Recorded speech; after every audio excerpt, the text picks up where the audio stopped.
the match, Manie, Libbok. We'll take questions from the room and then see if there's anyone on Zoom after that. Yes, Craig.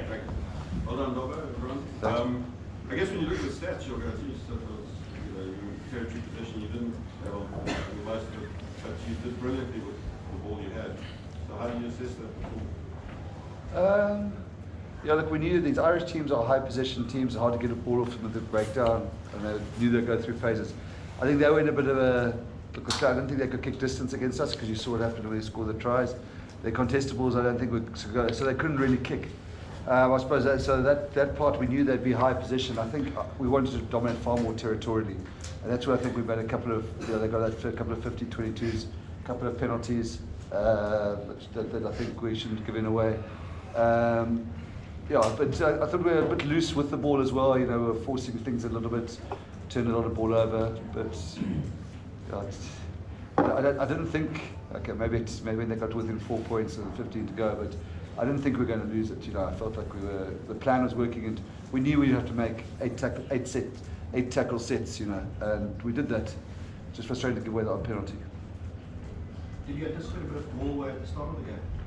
Galway. No, I think Manie, you probably, but that wind was swirling so much that it blows about 5 different directions. It doesn't come in there, so it's weird. This side it's pushing back from even though it's southeast, it's pushing back from the northwest. This side, you probably could speak to it better, but it's you just got to kick normally, yeah. Yeah, it was obviously tough. Yeah, as you can see, we never got like a solid strike on the ball because the ball is always moving, like Dobson said. So it's a wind. It's swinging like this, and then obviously when the ball goes, it's like swinging and it goes back again. Like, yeah, it's tough. It's tough. Robert, just there's a couple of nice stories outside of you, but just on what it means. I mean, back-to-back URC finals. I mean, how massive is that? What does it feel like? I mean, must be immensely proud of.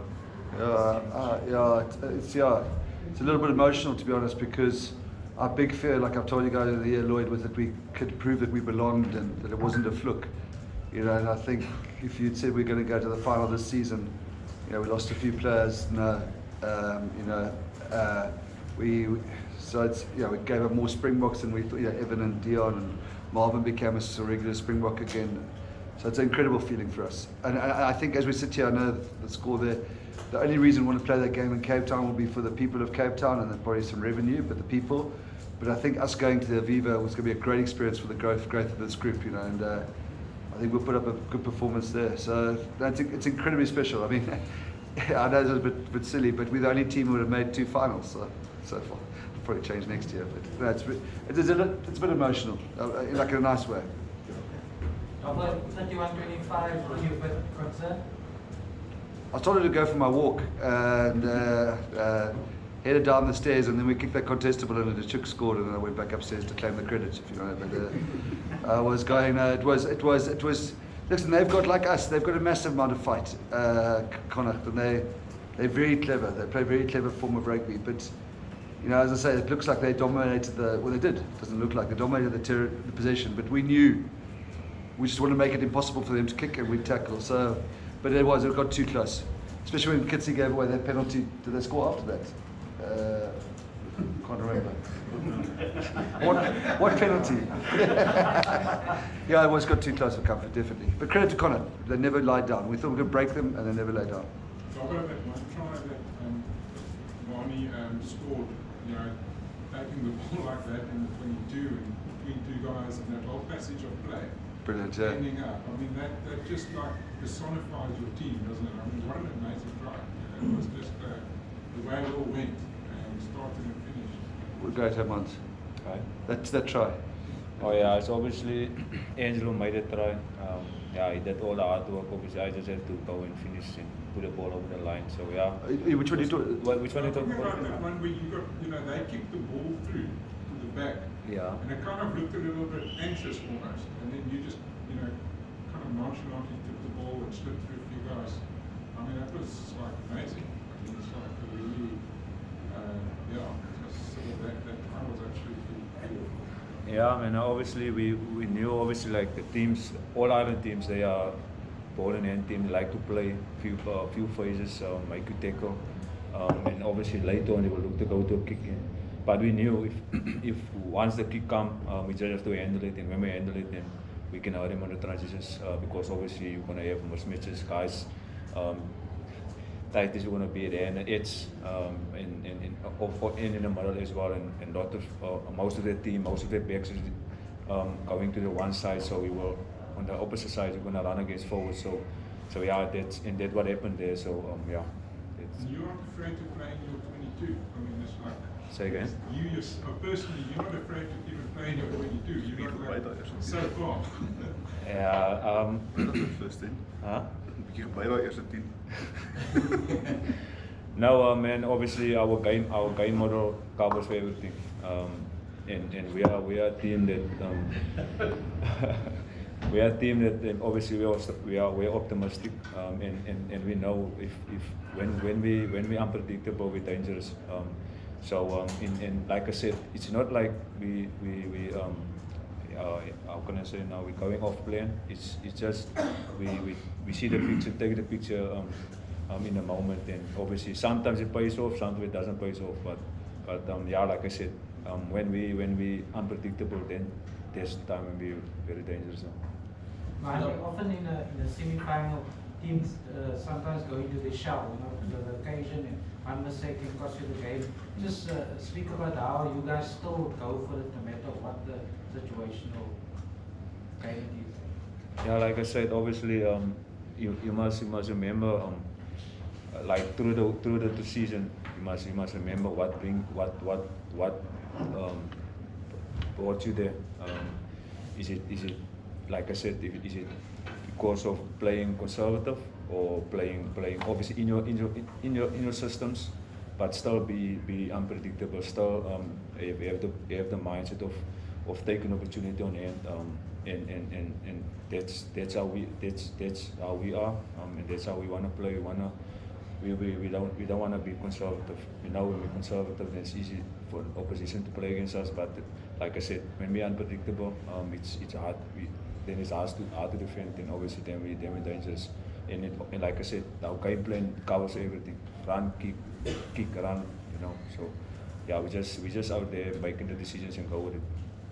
You were quite confident saying that the guys will cope without you and Marvin, and they put their hand up and you did that. You must be happy with how that. Yeah, look, we took a massive not a gamble because it was the right thing for the players and the team, but yeah, they medically weren't ruled out, but we thought it was best that we could get through it without. So it's a massive relief that we did. If they'd been in a final, Dion both would have played. Look, our line-out struggled today. I think we were about 50%, having been 100% last week against the Bulls. I don't think the wind was the easiest. Ruben's new to 5 against a URC in a URC semi-final. But to get through and get that result, and I think what we may have lacked come with some of the line-out skills, I think we made up for physicality on defence. That I thought BJ and Ruben, I don't know how many tackles Ruben those two put in, but it was a lot. So yeah, thing. We also knew that you could see that Kitshoff he got one, but it's a hard team to steal against. So probably worked out. The plan was Willie would just disrupt them, and he did a reasonably good job there. So I'm pleased. The good thing is both available for the final, which is brilliant. Stephen, the scrums. It probably was one or two completed scrums, but it felt like there were no completed scrums today. It was quite messy in the official take there. Yeah. You don't always want to blame the pitch, but it does get a bit slippery, and almost felt like Connacht tried to get away from the scrums by either pre-engage or trying to not feed the ball, and then they get a free kick like that. But yeah, I think towards the end we almost started understanding their mind games, and we got a nice penalty towards the end of the game. Nice push over, or almost try to build a bit of pressure there, but it is difficult. It is difficult to scrum on this pitch, and I think next year when the pitch is redone, then I think it's going to be a different scenario. Even just another record in terms of the attendance here at Cape Town Stadium, Kitshoff Stadium. How special is that? Potentially it will be the last time that you play, but having experienced that, on that occasion. No, it's absolutely amazing. It's getting 46,000 people in the stadium.